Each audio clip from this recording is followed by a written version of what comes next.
Welcome back, everybody. It's two guys and a stack of comics.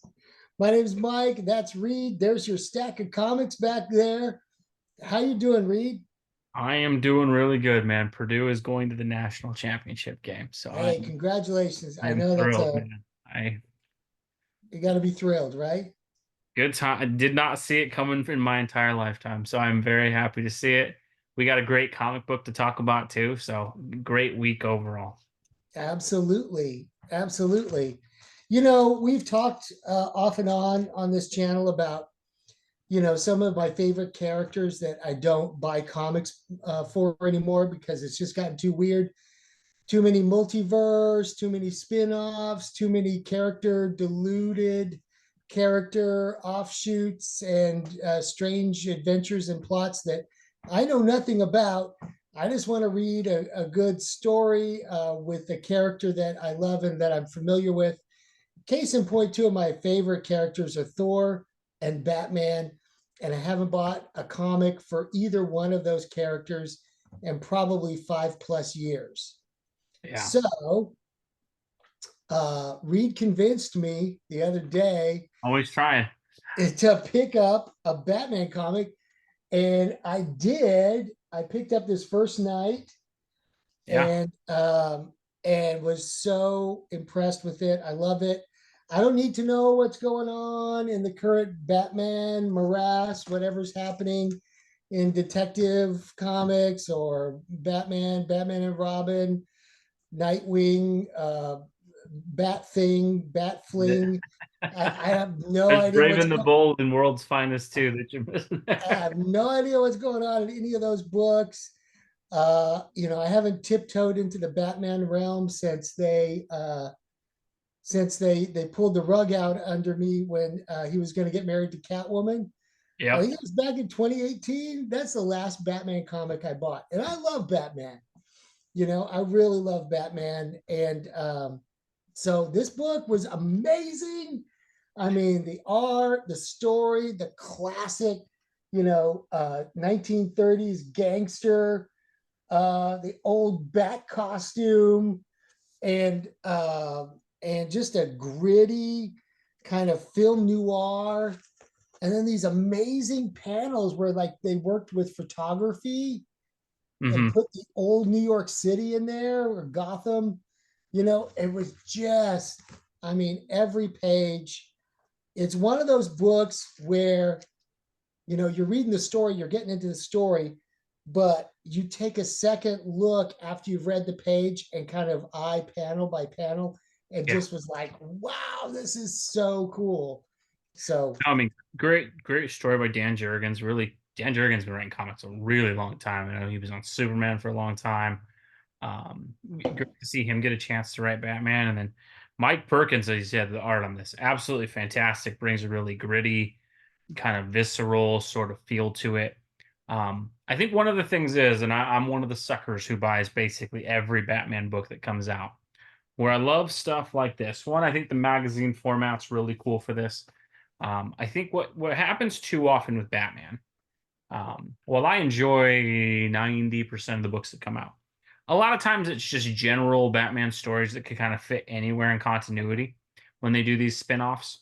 And while they're good, it doesn't have a distinct feel, and so it's kind of like, why wasn't this just part of the main Batman title? What I love with this is this absolutely is 100% different than the main title. And so I do love when they take a creative swing for it with stuff like this or Gotham by Gaslight or something like that, where it is, hey, we're going to have another Batman title, but it's going to be very different. Because I think Batman's such a versatile character who can fit in so many different stories. And so I really love when they do that. Like you said, this is going back to the earliest days of Batman. You kind of notice in the cover, it's Batman with the hyphen between. You're not getting a lot of the elements that are there. As far as the cave's not really a part of it. Alfred's not really a part of it. Bruce Wayne has like a friendship as Bruce Wayne with Commissioner Gordon. It's really picking up from like Detective Comics number 27, where Batman's first debut. You got the purple gloves, the ears are a little more cornered in. It's the really purple cool. gloves, dude, Yeah, I no, have I to mean, I point, think the purple gloves were gone like a 3 or 4 issues into his appearance, and so right. you see a lot of the cool touches of the original Batman stuff. And I think one, it's a great starting out point for somebody if you haven't, like Mike, if you are a lapsed Batman fan or someone who hasn't picked up Batman in a long time. I There's think, the purple gloves. yeah, you got purple gloves, you got the ears looking a little different. Um, it shows, I think, one of the cool things with this is dropping Batman into the 30s, the late 30s. There's a lot of cool things in here of world building, as Mike said. They also have kind of these like newspaper pages here, kind of just showing the world events that you're being dropped into, with kind of the Nazis rising and things like that, and just the cultural um, kind of impact that had. There's a great portion in this book where Batman kind of talks with a rabbi who helps him after he gets into, and there's just a good conversation about what the world was like at that time. And again, I really love when they do the deep dive stuff like that. I think a lot of credit to Jurgens and Mike Perkins for bringing that feel where, and it's one of the things you love about comic books is when it's immersive. You and I have talked about this a lot with Conan. I think there's some other books that we're seeing. I think was it Ghost Machine launched some books this week that do a really good job with this, where you kind of get dropped in and you disappear and immerse yourself into that world. And that was the Yeah, cool thing about this book. I think it's almost 50 pages of story, no ads in it. And you just kind of drop yourself in and you really feel like it's one of these noir older films that you catch on like AMC classics or whatever. yeah, It just yeah. kind of feels like that. And the best books do that. And I think it's one of the things that's so weird to me about comic books that's been lost is I think there's such an effort sometimes to bring real life issues to the forefront. And there's nothing wrong with that. But at the end of the day, we do love escapism. We love that ability to like, hey man, I finished an 8 hour shift. I want to go home and relax and just crack open the pages of this book. And for however long it takes me to read it, just disappear into it. And this is the first book in a while I've had where it was really like, man, this was great. And as you said, you go back and you look at some of the panels, just the detail and everything. And I think like even this, you just have Batman having a conversation, but even the backdrop of it, it's not just a standard wall. You got this church that's really like ornately drawn and everything like that. You can tell that Perkins in his art really took the time where it feels like, hey man, every single panel, you're getting something out of that. And I How love about that. this? A fight scene in the rain in Gotham. Yeah. I mean, No, it- really well done all yeah, around. Again, we've seen fight scenes in Gotham in the rain all the time, but because it's become so standard, you can kind of just tell sometimes it's just like, just make something look like that. And Mike Perkins, you can tell, really took a lot of time to really make you feel that environment portion of it. And the great I guy, loved I'll it. be honest, I don't remember seeing Mike Perkins on this is the first time I've seen his work. He might have done a book before that I picked up. I can't recall it. I was blown away by the art that he did in this. It was really cool. And again, great use of the magazine format. You can tell the layout of the pages really gave him that extra space to kind of draw the details in. Overall, just really, really impressed with it overall. Sadly, 3 issues only, but again, that might be a good thing in that you're going to get a satisfying story as far as they don't have to extend it over 25 different issues as much as sometimes that helps. I think for Jurgens and these guys, you get time. I think the other part of it too, I mean, again, one of the things you and I love is consistency, right? I think one of the reasons you and I have been older school comic book fans is we love when you go back to those old facsimile issues and you open up an old Spider-Man or you open up an old, Fantastic Four, you're going to see Kirby or you're going to see Romita or you're going to see Ditko, and every page in that run is going to look the same. And so I think, unfortunately, that's not really a part of the modern comics landscape, but these offshoot ones at least give that feel of every panel feels intentional, feels like it was drawn the way a lot of the way like Kirby used to do things. And so Yeah. it's really cool to see. Oh yeah. I mean, and the next issue comes out Tuesday. Yeah, I think it's this week that we have this. This And, is about two or and 3 weeks old, and we're getting the next I one next week. yeah, I made sure they put it on my sub list, so I'll get all 3 issues. Very exciting ending to this one.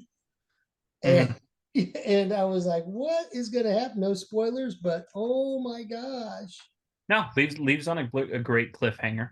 It Uh, really, really does. I and I mean, think that's one of the cool things that you can do with stories like this is I love when they do some of these offshoots and the artist and the writer use the latitude and longitude they have to tell the story the way they want, and they don't have to worry about the continuity of it. and Uh, just check out, look at that that prison, that Blackgate prison scene. mhm. That's like photograph, right? That's been Yeah, doctored. And then look at the outside. I mean, no, the just great detail. attention to detail. Look at the bat signal on the wall. Yeah, That is so cool. no, Perkins did such a good job with it. Just thoroughly impressed overall. And I think one of the things that you and I talked about with this in addition, so overall, while it's a great comic book, I also think this is a very, and I could be wrong, but it hit me and you, and I think we talked about this. I think this is a very shrewd and very smart move by DC Comics. In Yeah. that about 10 years from now, I think it's a little less than that. Batman, Superman, Wonder Woman, a lot of their heavy hitters are going to enter into the public domain. Now, we did a video about public domain about 2 or 3 months back about how that's coming, but we've seen some of this stuff in culture. We've got Winnie the Pooh horror movies and Bambi horror movies coming, Right. this kind of stuff. I think DC might be getting a bit ahead of the curve as far as putting some stories like this that take part because this is the version of Batman that will enter the public domain. And they spelled it with the hyphen, Yeah, and just so like they did in the original. I think it's actually really smart in that. Look, I think the public domain's a good thing. But I also understand completely if I was a company that owned a character as substantial as Batman, I'm going to do everything I can to mark that territory. And so it does seem like, to me, the reading I took of this, and maybe it was Dan Jurgens just had a fantastic pitch, which it seems he did. He did. But I do Yeah. think DC is being very smart in that, hey, maybe this will be that they release one of these a year for the next 5 or 6 years or something like that, and you start cornering more and more story elements, you take away from the potential stories that could be told in the public domain. And then you also start kind of getting more and more elements that are yours. And so I know it won't prevent everything from Detective 27 from getting back into public domain. It's not going to impact that. But it does feel like DC trying to take some of those potential story elements that could be used and make them their own again. And so that stood out to me. I don't know if that hit you, Mike. When I was reading that, I was like, huh, that kind of seems like what they're trying here. Yeah, I after we did that video, we got to thinking about it, and so yeah, that was on my mind too. But still, I was just excited to read a good old-fashioned Batman story Mhm. set in that time period because but done in a modern way. And Yeah. it was really, really cool. I mean, Bob Kane would have never imagined, and Bill Finger probably could have Bill Finger imagined would have. Bob Kane would, even if Bob Kane hadn't imagined, he'd have claimed that he imagined. Uh, it. But Bill Finger, this is probably what was in his mind's eye, something to this effect, something gritty and menacing and dark like this. no, and you've got Batman in this. Main plot is really there's some strange murders happening. He's tackling some of these very kind of anomalous looking creatures that you kind of maybe to me I Uh, took it as maybe it's coming from like the Hugo Strange aspect of thing. I know he was an early Batman villain, but you kind of have just an it's and I think that's the thing that's great with this is it's just an intriguing mystery part. I think one of the things I did like about this a lot, and I think I give the Matt Reeves movie a lot of credit for this, is Batman in modern comic books does not get used as a detective as much as he used to. Even yeah, in Detective Comics, it's more just generic Batman stories, which are still good. But I love that this has more of the focus on like a 30s detective and like yeah. let's use that. And it was really cool to see that. I can't recommend it high enough. It was really, really good. And Kind again, of like if 99, but pretty good page count. old Sam Spade Yeah. decided to put on a cowl and a cape Oh, yeah. and go jumping around San Francisco in 1940. For Yeah, sure. Yeah, can't recommend it high enough. We definitely, if you guys haven't checked this out, if you've been out of the Batman game for a while, this is really good to pick up. I'm sure at some point they're going to collect it in the format and like a trade, but I think the single issues are really cool. Would definitely recommend it for folks. But let us know what you think below. What did you think of First Night if you checked it out? If you're a lapsed Batman fan, is this something you're looking for? What Batman stories do you think that they could touch on? We always like seeing comments from you guys. It's one of the cool things about doing this is kind of seeing what you guys have absolutely. to say. But let us know what you think. As always, we appreciate everybody who watches and comments. If you did like the video, please make sure to subscribe, and we will catch you in our next video. Thanks, everybody.